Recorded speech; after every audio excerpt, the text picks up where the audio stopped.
Supreme কোর্টের রায়ে মাননীয় মুখ্যমন্ত্রী জিতলো না হারলো, এই বিষয়টাতে কি বলল টুম্পা একবার শুনি নেই।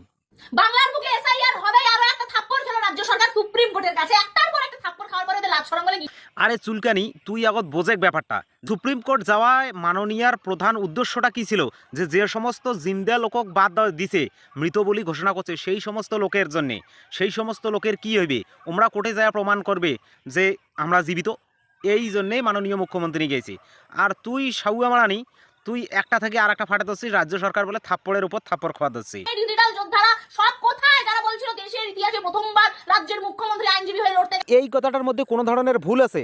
তো দাদু কি এর আগে গেছিল সুপ্রিম কোর্ট লড়বার জন্য বাংলার মানুষের জন্য? হ্যাঁ, এখন সেই ভাড়বক্তারা, সেই ডিজিটাল যোদ্ধারা, সেই চটিচানারা কোথায়? তাদেরকে দেখতে পাওয়া যাচ্ছে না কেন?